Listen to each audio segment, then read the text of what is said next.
All right, guys, welcome to this new episode of Bootstrapping Your Dreams Show. I have a very special guest here today. I'm sure most of the people watching around the globe will recognize Alexandra. So, Alexandra, she's internationally recognized for her role as Lieutenant Stephanie Holden in the TV series Baywatch. And apart from that, she has worked in hundreds of feature films, and she's activist as well. So I'll read a few sentences from our Wikipedia page, but just as a way of introduction. But I'm sure she doesn't need any introduction whatsoever. So let me just get there. I'm scrambling here because I have 2 or 3 pieces here, and just give me 1 second. So Alexandra, she's an American activist, actress, health coach, and former model. She began her career modeling in New York. Before landing her first major role in John Carpenter's horror film, Christine. And that was followed by prominent roles in American Flyers, 8 Million Ways to Die, and Dragnet. And she's, as I said, best known for her role in the Baywatch series. So welcome, Alexandra. Thank you so much for having me on your show. It's such a pleasure. Yeah. All right. So I know you are in California, and you are a big activist, and you help a lot of causes. You know, some of the causes some people are not even aware of. You are a big proponent of animal rights and all that. So all those activism activities, how has this pandemic affected your activism right now? What is going on there? Well, I'm busy during this. In LA, they call it safer at home, and we're only supposed to go out to exercise and go to the grocery store or to get medical help. But I'm very busy. I'm doing activism still. I work with an organization called Food Not Bombs, which is an international nonprofit which feeds vegan meals to the people on the street or people who are hungry. Wow. And in Los Angeles, feeding the homeless is considered an essential service. So I am able to go out and help provide the same delicious meal that we serve every week to between 120 and 150 people on food donations that come from our local Whole Foods, our local Aaron McKenna Bakery, our local farmers market, and Tofurkey. Those are our sponsors who help make the meal happen every week. That's great. And so it's interesting, you know, around the globe, people are confused. There's a lot of fear. People are locking themselves in their homes, and they're worried about their future. In this scenario, how do you find the courage and the drive to go out there and think about other people who may be less fortunate, who may need help? How do you think about somebody else's needs in an hour like this? I protect myself, but you know how, well, when I was an emergency medical technician for 23 years or something, and that means that was trained as a first responder. And one of the things you always do is look around before you approach the scene to make sure that it's safe for you. So my husband was really adamant that I really do that first step before I stepped in to help others. But really, if these people are not fed, then, I mean, who's going to feed them? Somebody has to. And I find myself healthy in general. I'm 56, so I'm under the age that is most dangerous. And it's my raison d'etre to be of use to others, both animals and humans. And so this was an opportunity for me to step up. Also, and I don't know, tell me how you feel about this. I want to come out of this having learned something and be about myself, which I've learned a lot, and being a better person. Like I'm watching myself, how I react, because this is first for all of us. And some of the things I haven't liked, like when my sister who lives in San Francisco called me and said, this was March 16th, I think, 15th or 16th. She said, we're going into shelter in place tonight, meaning they couldn't leave their homes unless, and I was shocked. This was the first city in America to do this. I thought only people in China did that. And I was shocked. And my husband and my sister says, you need to go to the store and get supplies because it could happen to you. And when it happens, it'll happen quick. So we went to the store, and the first thing I did was walk to the chocolate aisle. I mean, I wanted to make sure I had that chocolate. I didn't care about anything else. I thought, oh my husband was practical. He went to the frozen foods, and I wanted to make sure I had my comfort food. So that was interesting. But anyway, I do want to come out of this, chocolate aside, which I have been eating quite a bit of chocolate. But I want to come out of this being proud of the way that I conducted myself. And I also need to come out of that. That does include remaining healthy too. Yeah. And those are really good goals. I'm glad you brought it up, because a lot of our judgment gets clouded as fear and confusion takes over. So if we can just put them at bay, obviously everybody has some level of fear, some level of confusion. But if we can put it aside and sort of, get our minds clear and focus on what is important. By the way, I've heard chocolate is good for immune system. So I think you can continue eating more and more of that. But yeah, I mean, these are unprecedented times. Nobody has prepared for anything like this. But as you said, if you just focus on how we react to things, how we, think, do we think about only ourselves, our families, or we think about others as well? Because who knows, what situation we are going to be in a month. Like every hour situation is changing.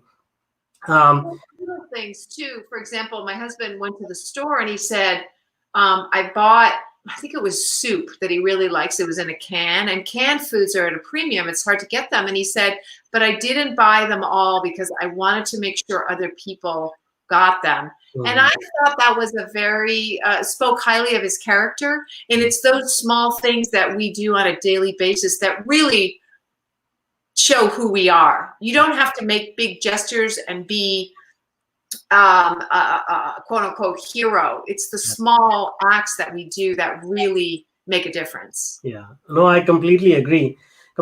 So let's get into a little bit more of the changes that you're bringing about in your life. So from what I understand, you're utilizing this time to form new habits and as you said, better yourself. So can you share with us what are some of the practical things you're doing in your daily life right now to keep yourself on track and keep improving yourself irrespective of whatever is going on?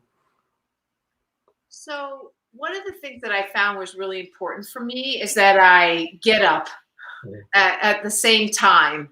And I am getting up a little later, which is actually good for my personality because I'm very type A. So I'm allowing myself to enjoy time with my husband and my cats, one of whom is right there sleeping behind me.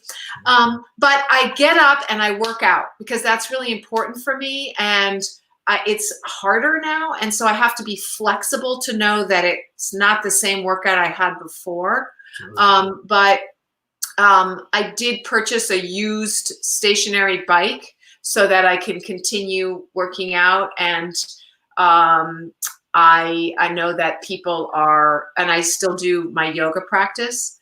I know people are using a lot the free apps. If you don't want to go out and purchase any, you can use a lot of the free apps and the free YouTube videos that are on that have different yoga classes, Zumba classes, and things like that. So that's really important. When we have a big life event like a move or a divorce, or we go on vacation, this is a really good opportunity to shed bad habits. So people, if they want to quit smoking, sometimes they should try it when they're on vacation because they don't have the old cues in their regular life that remind them to smoke. It's a new environment. So in this new time when we had to set up new daily habits, it's a really good time to shed some of those things. Like, for example, if you do smoke at work, now you're at home more. This is a time where and you don't smoke at home because your family doesn't like it, this is a real time to really make the effort to break that habit, and then make sure when you go back to work that you don't pick it up. Yeah, that's for sure. These are really good.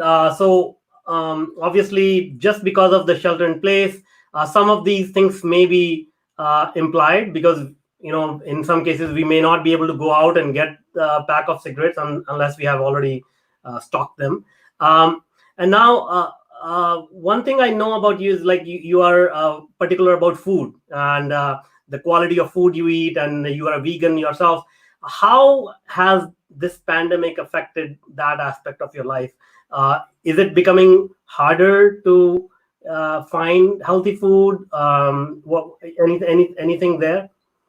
Well, interestingly enough, somebody did write to me and say, can you tell me how to maintain a plant-based diet during this time? And I said, well, if you notice on the shelves, there's not a lot of canned goods and meats and dairy, but there's a lot of fresh produce.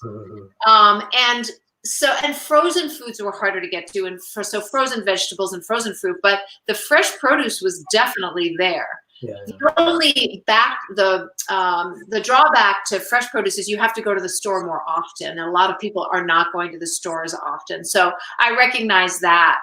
But so for me, who is already going to the grocery stores because I'm picking up for the Food Not Bombs, I actually am awash in vegetables. And so it's not that hard. But once again, I think it's really interesting with this pandemic, and maybe it's too soon. Maybe tell me if this is too soon, but I feel like we need to remember why this happened in the first place. Exactly. And the reason this happened is because, and I'm not going to point a finger specifically at the Chinese wet markets. I'm going to broaden it out and point it at all of us who continue to confine, kill, and eat animals. And this is and of course our rising population is making inroads into habitat that was normally just full of wildlife and didn't interact with humans. So this is also a really good opportunity, while we're sort of quieter, to reflect on how we can be better in our own lives, because we all have control over this and a role in this, to make sure that the next pandemic doesn't happen. And I believe that is a huge part of that is switching our diet over and not eating any animals. Because even though people are blaming the Chinese wet markets, our slaughterhouses and farmers markets have as much blood and feces and transferal of animal secretions to humans as the wet market does, if not more, because of the scale of our farmers markets. Our factory farms. Yeah. And here certainly in the United States, but also in the Western world as a whole, we overuse antibiotics in these factory farms to such a degree that 80% of the antibiotics in the world go to our livestock. And this is going to add not only a virus issue, our factory farms, but now our factory farms have an antibiotic resistance issue.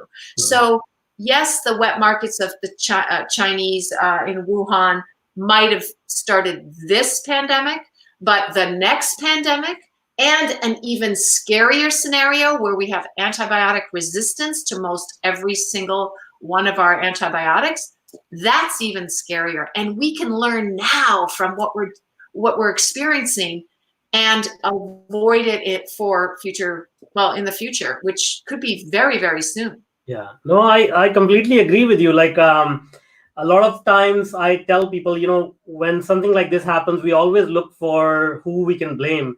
And it's easy to say, this particular country was to blame, this particular habit of eating something was to be blamed. But as you said, we've been causing this for a long time, let alone eating animals. We are destroying their habitat, the Amazon jungles, millions of hectares destroyed, and the wildfires in Australia, billions and billions of animals just vanished, died. So in my opinion, I think this is nature's way of bringing balance. Like, nature said, okay, it's cute you guys are playing around and trying to make decisions for which takes you like years and years, and all you can come up with a Paris Accord for after 5 years, and nothing can be done about it. But let me show you how it's done, and it just takes 2 weeks to just sort of halt everything, right? So even now we think as a human species, like we own everything, like okay, what are we going to do here, right? And we are making decisions. It's kind of laughable to think that even under this circumstance, we think that we are all powerful, and we can blame each other and all that. It's kind of funny, if this was ants or bees, I'm sure they'll drop everything and they'll say, okay, let's guys come together and figure this out, but here we are, and we're trying to figure out who to blame. So it's very interesting. And actually I realize as you're talking that I might sound like because I'm vegan, I might sound like I'm blaming people who eat meat. No. But I need to look at myself, because I'll tell you one thing where I fall short is that I travel a lot. I drive a lot, and I fly more than I think I need to. My mother lives in Oregon, 12 hours away by car, and I'm last time earlier this year, I said, next time I go see mom, I'm gonna drive and not fly. Well, when I made plans to see her, I forgot about that. I was so automatic that I made reservations. I forgot about. So I need to cut down, and this conversation is helping me. Thank you, Manuj. But to have a commitment, a clear commitment, not just I'm going to travel less, but that I'm going to try not try, but going to, take three flights out of my life each year and figure out a way to get there a different way, or take, 5,000 miles off my driving. Yeah. I mean, see, in my opinion, I think as long as we are making an intent and doing something for others, like, there are things which we do in life which we are not proud of. All of us, we do that. So I believe we shouldn't be that hard on ourselves that we like take out every little thing that we, that we don't approve of within ourselves. But as long as there are more good things that we approve of, and there are less bad things, I think that's a good way to contribute, in my opinion. Yeah, I was thinking when we were talking about, how to get through this pandemic and be proud of ourselves afterwards, so how we reacted, is that I'm a health coach, as you mentioned, and there's a theory of just doing one thing and not overloading. And I think we might have spoken about it. I've heard you speak about it. So just taking one thing during this time, like drinking more water. Yeah, exactly. Calling our mother once a week, just one of those things, just committing to one thing and being specific about it. That's something in my health coaching I do with my clients, is making sure it's specific. Because if it's vague, like, yeah, I'm going to call my mother more, it's not going to happen. But if it's, I'm going to call my mother on Sundays at 5, then it's more likely to happen. And so I think that will help us get through this. And at the end, you can say, yeah, you know what? I developed a new habit of drinking 2 large water bottles during the day. Yeah, no, that's absolutely right. And the thing is, this is the best time to do it because there are no distractions unless we allow them in. And generally when, I remember every time somebody gave me some advice, the very first excuse that comes up is I don't have time. And that doesn't apply anymore. So it's just an excuse, and we can form these habits. Now let me talk about another type of health, which is mental health. And I think as we are enclosed in our houses, we are not able to communicate with other people. On top of that, we are subject to these negative headlines all day, 24/7. What do you think, in your opinion, what is the effect on mental health of this pandemic? Well, I can speak for myself is that there were several nights that I couldn't sleep because I had read the headlines too late. So now we have my husband and I have a rule that we can't read them past 7 p.m.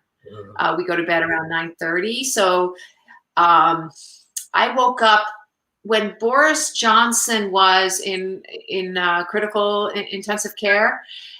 I guess we've been discussing it, and I woke up in the middle of the night thinking that I couldn't breathe properly. I sort of had an anxiety attack. My husband had to really talk me down, and I realized it was because of that we had been talking about Boris Johnson. And so, oh my gosh, it's important to know what's going on, but it's not necessary to inundate ourselves. Yeah. So I think sometimes just reading a general headline is enough, and then reading there's a lot of sites that have good news. The Good News Network is one, and they can, and you can just also you can watch puppy videos or cat videos. When we actually, my husband, when I was afraid, I would say, I'm afraid. In the beginning, I felt more afraid because there was so much unknown. I would say, I'm afraid. He'd say, let's watch some cat videos. And we did.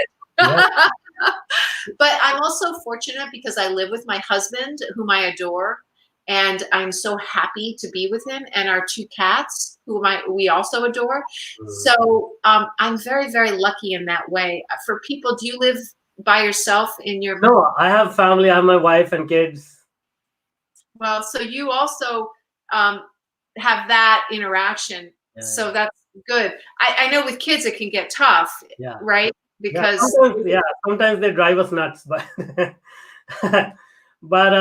but yeah, I mean, the thing is, like, as you said, we can all count our blessings. We can all focus on what we have. I mean, if we sit down and start counting what we don't have, that list can go on and on.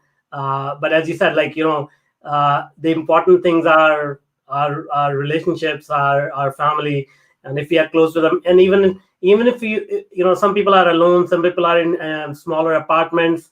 I mean, the thing is, like, everybody has to make do. Everybody has to adapt, and as you said, like, consuming the right type of material, thinking the right thoughts, working on the right habits is the secret to get through this nightmare scenario, right?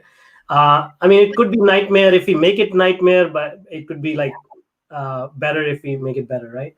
Yes, exactly. And my husband and I have a ritual every night, but we've had this before for the last year, where we tell each other two things for which we're grateful and one thing that we did well that day, because it ends on everything on a positive note, and then you get good sleep, and it just gives you a good perspective. And I also think that we can be creative. Science has shown, studies show that people's mood is lifted when they do something for someone else, and you don't have to be outside your apartment or house to do that. You can make a call or send a letter, which is pretty old fashioned, but it can be.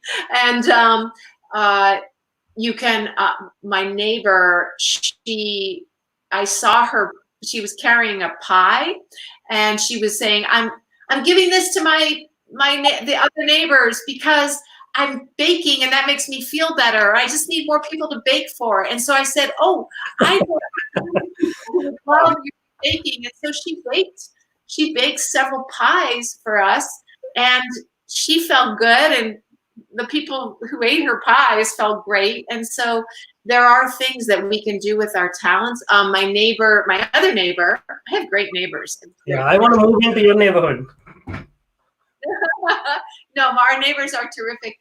Her mother is making masks because she has a crafts room, and she's making masks. So, and that's great. And my mom actually, my mom lives in Oregon, and she had 3 of those N95 masks, and she called the local hospital, I think it was, and they came and picked them up. 3 masks, and it was it was that valuable to them that they came and picked up 3 masks. So just giving what you can, and I think that really will lift our mood. Yeah, for sure. Yeah, those are very important. And you know what? It's interesting. Like, this is the second. Like, I've been having many conversations, and the same themes are coming up. You know, resiliency, sleep, making good habits, keeping yourself on schedule. So these things are coming up, and obviously, when so many successful, experienced people are saying that, it really helps to listen and incorporate that. So anybody watching, listening, please do listen. Just incorporate these in your life right now. It'll really help. And I want to take it one step further now. You have been very, very successful in your career. And I know success doesn't come easy. It needs a lot of hard work. It needs a lot of a strong mental attitude. So can you help us by sharing what can people do to build that muscle of hard work and resiliency in a time like this, so that they can look towards the future, towards a brighter future, and work towards that, and not lose hope by the daily grind, the daily news cycles, whatever is bothering them. What can you share from your life story? Well, I always felt that I'm pretty average at everything. I'm not a superstar at anything. And that was actually great for me in school, because it made me work hard to be above average at all with anything. And so I consider it a blessing that I was not a superstar at anything, because I've met a lot of people who things came very easy for when they were younger, and they didn't learn to stick with it. And so I think my superpower is persistence. I have projects and activism things that I've been working on for 7 years, 10 years, and I'm still working, and they're still in the very beginning stages. No big successes, but you just keep doing it, because if you keep your eye too much on where you want to be, you don't enjoy the journey and you give up, because it does often take a really long time. So I'm a big believer in just being a plodder, plodding along step by step, and feeling good about that step. Yeah. So not worrying about the results, but just trusting the process and showing up every day, and basically just doing what you're supposed to do. Yeah. Most people don't show up for the very simple detail work, the little things. Yeah. They say that. I remember in high school they would say, just if you put your name on the top of the SATs or the PSATs, whatever the tests are that we have to take in the United States to get into college, that gives you 200 points. You get 200 points for just putting your name in. A lot of people don't even write their name. That step. And so you don't have to be a genius. You don't even have to be great at anything. I am not a great actress. I love acting. I'm good, but I showed up on time, knew my lines, was professional and pleasant, and yes, I was good, but I was not great. And that went so far. It took me so far, and people give up too soon, and they judge themselves about how they are and where they're going and this and that. Just keep one step at a time. Yeah. That's great. Yeah.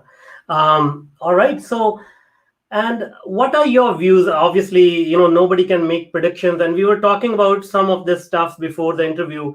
But how do you think this pandemic is going to change our global sort of humanity at large? Like, what are some long-term effects that you foresee this event will have on us? Well, I want to discuss what you think, because you think there are going to be much more. I feel like there's going to be a little bit of amnesia after this. And what I would really like would be for people to recognize that, look at why this we can stop. I know how to stop the next pandemic. I know, I have that knowledge. And that is to not invade the space of other creatures on this earth. Yeah. Leave them alone. Don't capture them, kill them, go into their habitat or anything. Let those viruses stay in them, and we'll deal with our own viruses. But the one thing that I do think is going to happen for sure is that there's going to be less business travel, because companies are going to recognize that this kind of interface that we're doing right now, you and I, is easy. And a lot of the older folks who ran those companies, they're the reason that they're sending their employees everywhere on planes, because they weren't hip to the technology yet. And they were spending too much money and polluting the world too much, because they weren't aware of these great technologies that allow us to have meetings virtually. Exactly. That's the one thing that I think. And then it won't be so. Now I actually will feel comfortable wearing a mask on a plane, and I won't feel like, oh, people are looking at me. People will probably, thank me and be grateful. Exactly. Yeah. So sounds like some positive changes coming. So we look forward to that, and hopefully, as you said, that was a very noble goal to understand how we can avoid these type of situations moving forward. So that's a very good goal to adopt. Yeah. Let me just point out that everyone's talking about a vaccine. Now, vaccines on average take 7.5 years to come to market. The rabies vaccine took 4 years. That was the fastest vaccine. So it's not credible. I mean, do we have a vaccine for SARS or MERS or Ebola? No, I don't. As far as I know, it's because this has hit the Western world so hard that we now are scrambling and thinking that we're going to get a vaccine. No. This is going to fade out. We will not, I predict, have a vaccine. And I'm hoping that we learn the lesson of this, that the other countries who've had Ebola and SARS and MERS and the avian flu and swine flu have recognized these all come from animals. And so let's work at it from that angle instead of trying to find a vaccine after it's killed thousands of people. True. So very true. And will you share, just tell me a little bit about how you think the world is going to change? Well, it's kind of radical. Okay, I'll share the way that I look at it. I basically work off of numbers, right? I look at data, and it may scare a few people, but that's the reality. I'll just share what I see. The thing is, the global GDP is about $80 trillion. A global GDP. Combined all the countries in the world. That's what the entire humanity produces throughout the world. 8 to 10 trillion of that is already gone so far since March 15th. Gone, right? So that is 10% of the global GDP right there. Okay. So, and we are still in most countries, we are going to be locked down until April 30th at least, right? So we can imagine another 20, maybe 15 will go away, like 15, 20 trillion.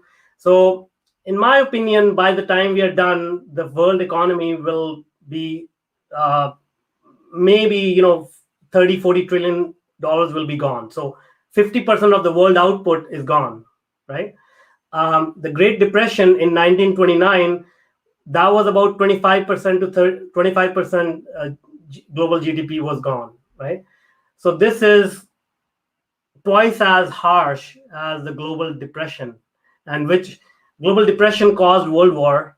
Global depression caused a lot of suffering, like millions and millions of people. So that's what I see, because I read history, and when I read history, I know that an event like this, we cannot erase that from our psyche within a year.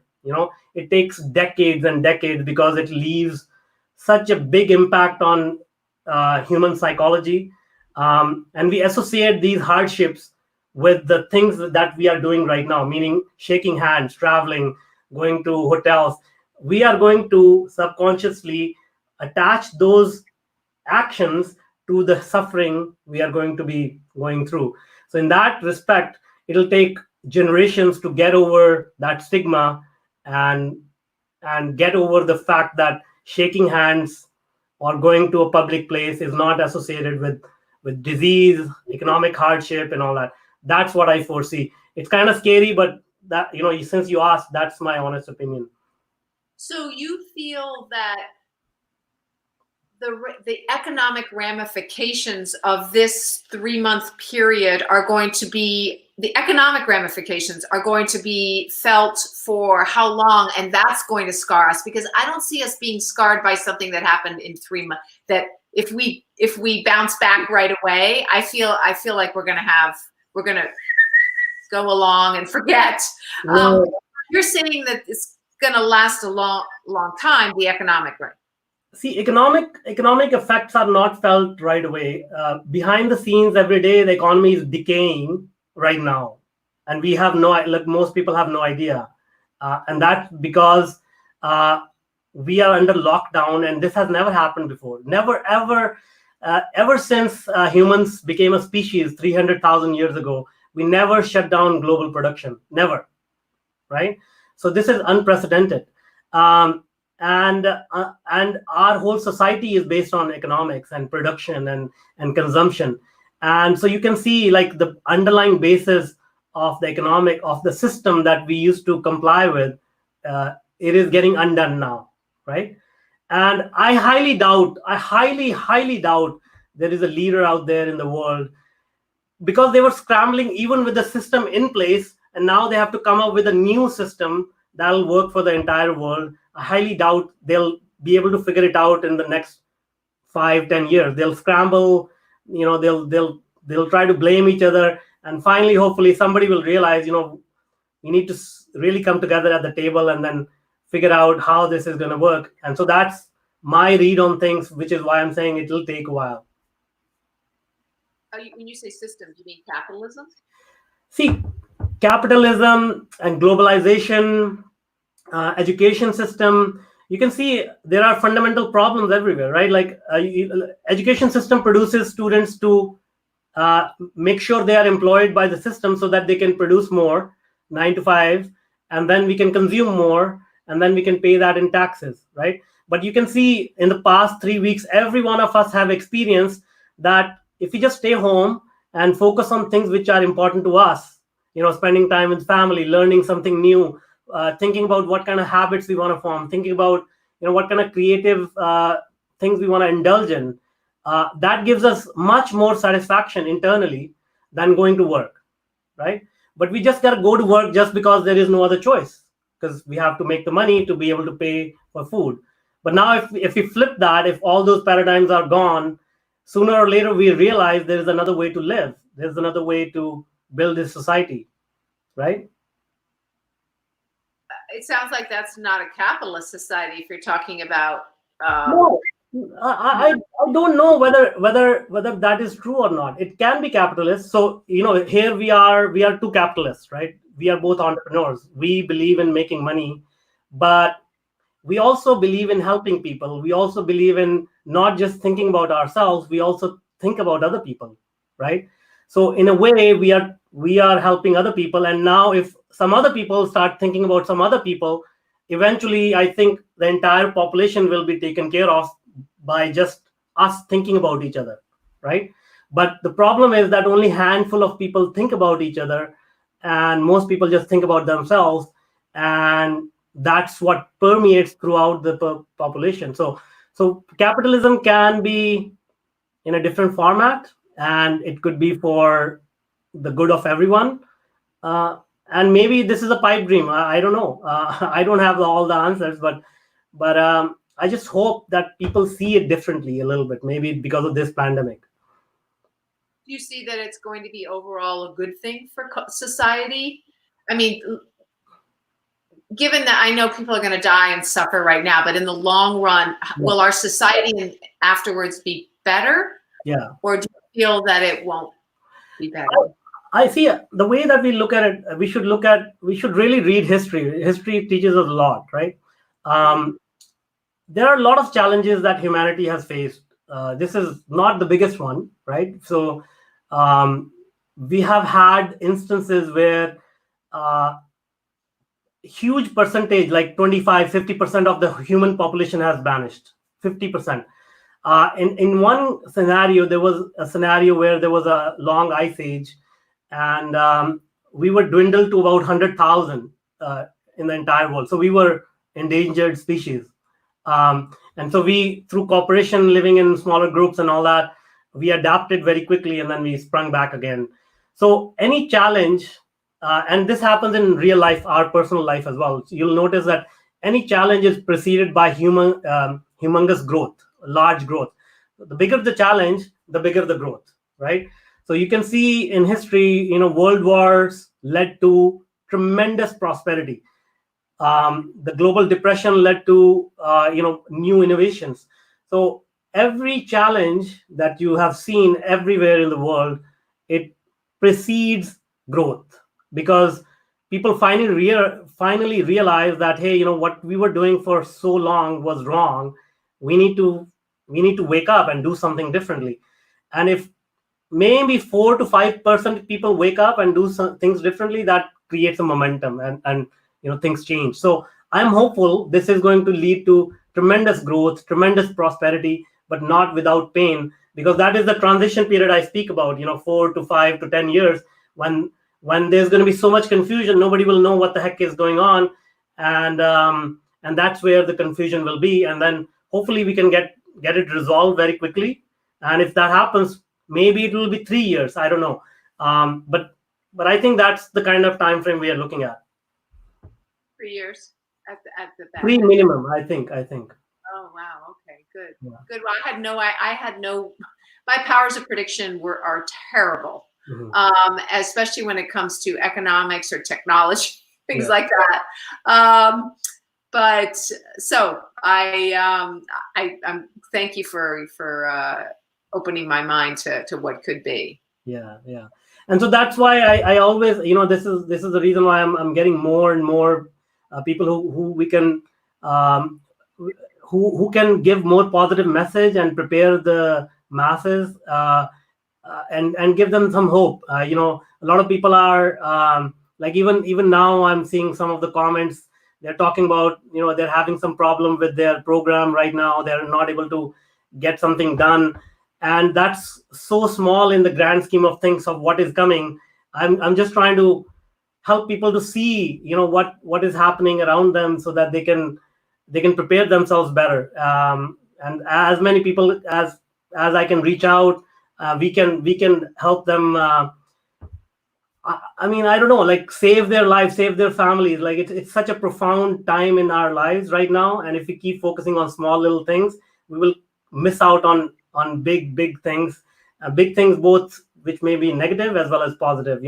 If we write it out, as you said, like, if we improve ourselves, this is a chance like none other in history that we can actually transform ourselves, right? I just hope we really are willing to look at the fundamentals and not just the superficial reasons.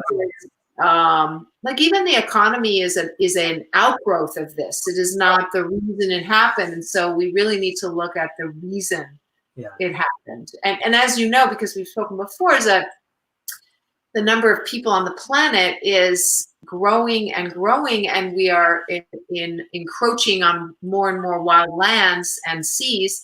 And that is not only going to make us more vulnerable to disease, because overcrowding does that, but it's also, it's going to make viruses more apt to make the jump from nature into human beings. So we need to really look at ourselves in our own lives, not just point fingers at the other countries or corporations and things. Absolutely right. There's another statistics I will share with you. Like, if we took all 7 billion people on the planet Earth and we stacked them like right next to each other, and on top of each other, the entire Empire State Building, I think it can go up to one mile or something like that. The entire human population can just fit in there. We don't need that much space. But the thing is, like, we all want so much for ourselves, disproportionate level of wealth we want. We want big houses, all the stuff that we want for ourselves drives us to reduce cost at any, and it doesn't matter what kind of impact it has. We just want to reduce cost, get more profits, cut down the trees, kill the animals, and that's the insanity of it. Yeah, I think if aliens came down to Earth and looked and see what we're doing to our own home, they would go, "What is wrong with these creatures? Yeah. They're not that smart. In fact, exactly. lop them off the food chain since they're at the very top. Lop them off, and everyone else below would thrive." Yeah. Yeah. So I just started watching. I think documentaries are a good way to open our mind during this time, and we have a lot of availability of movies and things to watch while we're home. And I started watching a documentary called The Minimalists. Yeah. I recommend. I've read their book and followed their blogs and things, and it's a very good documentary. So if people want to take a look at that, it might be something they could think about for their life post-COVID. Yeah, for sure. And one thing I wanted to ask you, because I remember last time when we were talking about it, we mentioned meditation, and you were going to. So no, I have not incorporated it into my life, and that is something that I agree that this is a perfect time to do that, and I have not done it. Yes. And how is it going for you? Well, it's wonderful. I mean, it's how can I say it? Especially right now, especially for a time like this, it's almost like a panacea. It's like, there is no better way I can think of than to use meditation to see clearly what is going on and calm yourself down and all that. So I'll send you another link. I found a better one. It's simple, straightforward. I'll send you a link. Do try it. But I really highly recommend that. Thank you very much. It's inspirational to hear you say that. Yeah. I'm sure. All right. Great. Thank you so much for being with us today again. And this has been very, very interesting. I know you're busy. So taking this time out and sharing all your wisdom. Thank you so much. I'm sure people will benefit from that. And now, if people they want to connect with you, they want to reach out to you, how can they do that?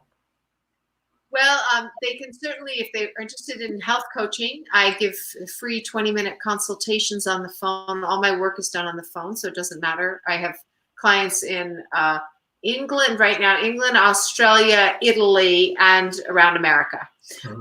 So you can reach out through my coaching site, alexandracoaching.com.